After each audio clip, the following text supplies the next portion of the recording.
Bem, agora voltando, agora são justamente 11h11, tá bonito aqui meu relógio, 070720201111, mas eu não vou falar mais sobre numerologia não, mas é um momento importante, esse 11h11 realmente é um número bem especial, que fala sobre a espiritualidade, tá? Bom, justamente a minha programação era abordar cada lei, a cada 3 dias, né? Porque são 7 leis, então a gente entraria exatamente nos 21 dias. E hoje, a terceira lei que nós vamos abordar é a lei do karma ou da causa e efeito, que é justo no meu aniversário, né? Então, vamos falar um pouco sobre isso. E eu vou ponderando aqui conforme as minhas percepções com relação a essa questão de karma, porque realmente não é uma palavra que eu goste muito. Eu gosto mais de causa e efeito, vamos dizer assim. Porque as pessoas começaram a entender karma como algo que se tem que pagar. E algo que se tem que pagar é muito relativo. Vai depender do teu estado de espírito. Vai depender da tua culpa, sabe? E de como você sente, como você vibra com relação a isso. Então, hoje, como nós adentramos na era de Aquário, esse negócio de karma mudou um pouco. Mudou um pouco, não, mudou muito. Tá? Mudou muito, tanto é que essas reuniões que nós desenvolvemos do Conselho Kármico, eles mesmos vão mudar de nomes, assim, eles não vão mais falar senhores do karma, parece que é uma coisa que assusta, não é? E que você vai para lá para ser julgado. E não, as coisas não são bem assim, né? O humano começou a entender dessa forma, mas não. Mas como aqui nós temos o livre-arbítrio, que foi uma lei, essa é uma das leis, né? Que acho que entra aqui nessa questão de causa e efeito. E isso só existe, sim, segundo o que eu sei sobre isso, livre-arbítrio é uma lei mais da terra mesmo, tá? Então eu vou ler aqui um texto que contém no livro, né, que é bem interessante, mas quando a gente fala karma, eu não vou pesar essa palavra não, porque eu não gosto. Porque nós temos infinitas possibilidades, não é? Então tudo é transformável, né? Então, aqui no livro diz: toda ação gera uma força energética que retorna a nós da mesma forma. Ponto. Isso é verdade. Toda ação gera uma força energética que retorna a nós da mesma forma. Isso é uma lei da física, inclusive, não é? O que semeamos é o que colhemos. E quando escolhemos ações que levam felicidade e sucesso aos outros, o fruto de nosso karma é a felicidade e o sucesso. Karma é a eterna afirmação da liberdade humana.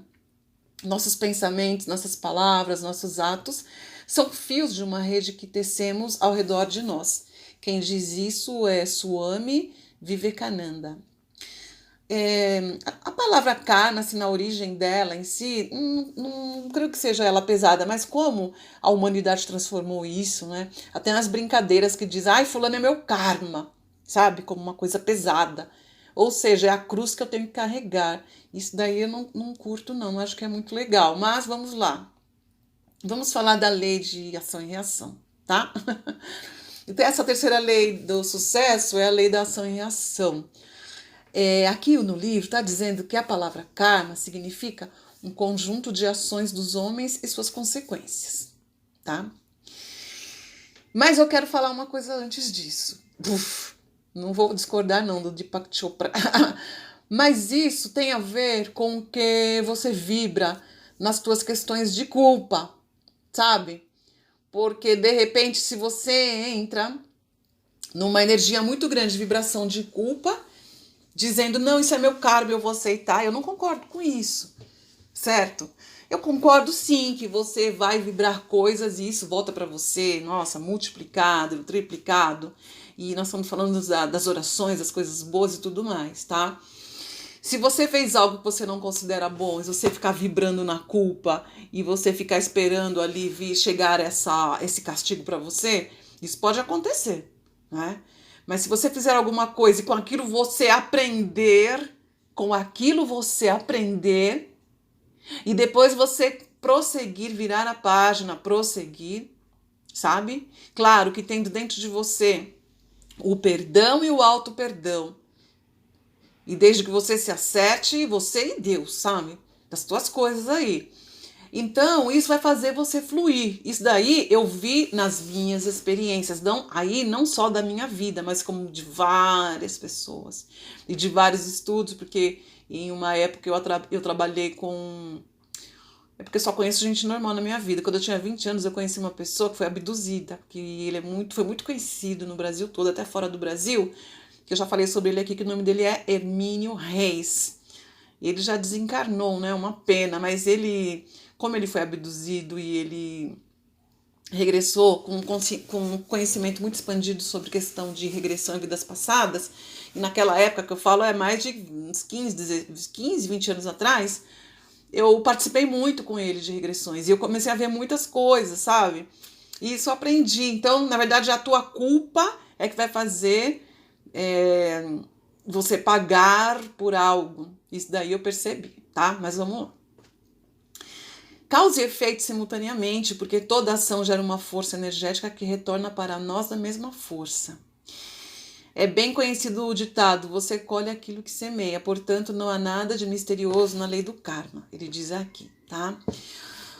Obviamente, se desejamos felicidade, precisamos aprender a semear a felicidade. Sim, claro. Então, o karma implica, então, em escolha e ação consciente. Sim, concordo plenamente, não é? Escolha e ação conscientes, escolher conscientemente pelas coisas, sim, isso sim, porque a partir do momento que você começa a entender certas situações, que você começa a entender essas leis aí espirituais, as leis da vida, então eu tenho consciência, hoje eu, Neiva, tenho consciência, sabe? Claro que eu não vou escolher um ato que vai prejudicar o outro em qualquer sentido hoje. Conscientemente, não. Mas sabemos que no passado muitos fizeram escolhas inconscientes. Eu também já fiz. Escolhas inconscientes que até, vamos dizer que, entre aspas, tenha prejudicado o outro. Não de uma forma agressiva, né? Nunca matei ninguém, nunca roubei ninguém. Mas sim, de alguma forma chega a ser. Chega a ser, sim, um roubo energético. Então, ações que você faz, que você, naquele momento, não tinha consciência do que você estava fazendo. E aí a situação vem para você. Ela vem para você aprender, para você refletir e pronto. Quando você conseguiu entender aquela lição, acabou. A lição não tem mais serventia para você. Começa a ser inútil, sabe? Então, você invalida. Por quê? Porque você expressou, né? Você expressou aquela situação, você experimentou a situação, e depois, quando você entende, você integra, e depois você transcende. Bom, esses são 4 pilares que eu estudo muito aqui na minha vida, tá? E isso aprendi com o Matias de Stefano, lá no Egito.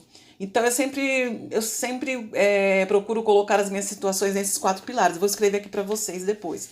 Porque aí faz com que você se sinta mais livre. Porque muitas religiões e filosofias que trazem essa questão do karma, assim, eu não sei, é uma coisa minha, né?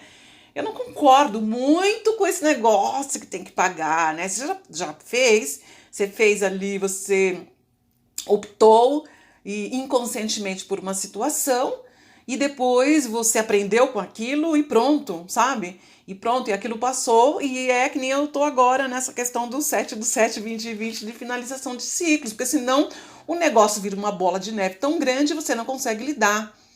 E a gente não veio aqui para ficar preso. Mas está acontecendo hoje do planeta muitas pessoas presas emocionalmente, através de dogmas religiosos que trazem algumas filosofias que mantêm você preso e com culpa. E eu não concordo com isso, porque senão quando você vai transcender? Nunca. Então você já vai se liberando agora, tá? Vai se liberando agora, porque também algumas religiões entenderam errado o karma, né? Então fala, fulano sofre essa vida com um ciclano. O marido bate na mulher.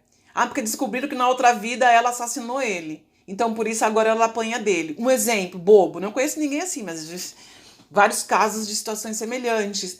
Significa dizer, então, que ela tem que apanhar dele? Significa dizer, então, que na outra vida ele vai nascer de novo, sabe? Então, isso tem que encerrar. Tem que acabar, porque senão ninguém vai transcender. Por isso que entrou era de aquário agora, todo mundo doido e todo mundo vai para cima e transcende, tá? Claro que isso tem uma ação na física com relação principalmente aos teus pontos positivos, isso sim, né? Então, aplicou isso para o outro, aplicou o amor, expandiu o amor, expande a gratidão, obviamente isso vai voltar, a gente já fala sempre sobre isso, né? Tô até sendo redundante agora, tá? Então, eu acho que nós temos que sim fazer escolhas conscientes, somos escolhedores, isso sim. A vida nos deu essa opção, né? Então, nós estamos sempre, em cada momento, em cada dia, nós estamos acessando esse campo das infinitas possibilidades, onde a gente tem acesso a uma infinidade de escolhas. Só que às vezes, quando você tem menos consciência, tem gente que nem imagina isso, não sabe, sabe? Não aprendeu, não sabe, não tem acesso, mora em comunidades, tem pouco acesso a informações, a tudo isso. Claro que aí tá para todo mundo escolher. A gente fala hoje sobre as escolhas e todo mundo tem o poder e as ferramentas na mão para fazer escolhas, mas nós somos pessoas que, graças a Deus, temos mais fácil acesso. Tem gente que não tem. Tem gente que não tem essa linguagem, não vai entender, não sabe nem, sabe? E aí essas pessoas estão fazendo escolhas inconscientes, sabe? Vão ter essas escolhas inconscientes, estão ali na caminhada. Nós vamos emanar energia para essas pessoas, isso sim, fazer o que a gente estava falando ontem, né, da lei da doação, isso sim, tá? Então, isso vai depender muito, é um assunto que é muito amplo, mas dentro da nossa consciência agora, nós podemos e fazemos escolhas conscientes dentro do que a gente já aprendeu aqui, não aqui só, né, que é mais uma reflexão, e você já sabia disso que eu tô falando, sim? Sabia. E como é a sua reflexão com relação a isso, né? Porque às vezes abordar o tema karma traz culpa. E se você ficar vibrando aí na culpa, não vai ser muito legal, você não vai conseguir transcender, tá? Bom, então a melhor maneira da gente empregar essa lei da ação e reação é estar consciente e prestar atenção nela, né? As escolhas que a gente faz a cada momento, cada um para si. E a partir de agora, tá? O que já foi, já foi. Já foi, você já fez, gerou uma energia que não foi legal, não é? E aí empregou sim essa lei de ação e reação, porque, claro, tudo tem um retorno, eu não estou discordando disso. A questão que eu estou discordando não, mas refletindo mais, é para as pessoas se libertarem disso, senão fica um negócio que vai e vem, vai e vem, vai e vem. E aqui a conversa é você livre, independente do que você fez. Sabe que esses mestres lá de cima, os poucos momentos que eu tenho as conexões, né? Porque eles passam mesmo informações, e só que não, eu sempre falo isso que não é, eu não sei para tomar chá com eles, né? Mas o que eu vejo, eles não têm julgamento, assim, com relação a isso. Sananda mesmo você acha que ele não acha você melhor do que aquele assassino que tá lá na cadeia, que estuprou criancinha? Ele não acha você melhor. Ele sempre vai ter um olhar até maior pelo outro, né? Lembra lá quem assistiu? A gente não sabe se foi daquela forma mesmo, mas aquilo me tocou muito no final da série de Maria Madalena, que Jesus, todo mundo fala, Jesus fala para Judas, não, eu perdoo, sim, claro, eu perdoo. Aí o pessoal fala, mas como se ele te traiu e os outros discípulos, nós te amamos e Judas te traiu, como você perdoa? Ele fala, sim, justamente porque ele precisou mais. E aí mostra toda a infância dele, a vida dele, tudo isso. Sim, é justamente para ele que necessita do meu perdão. Não é uma coisa tão fácil, né? Mas é isso daí, olha. Vou terminar esse áudio aqui, tá? E eu volto para você pra gente finalizar esse assunto de hoje. Espero lá, um beijo.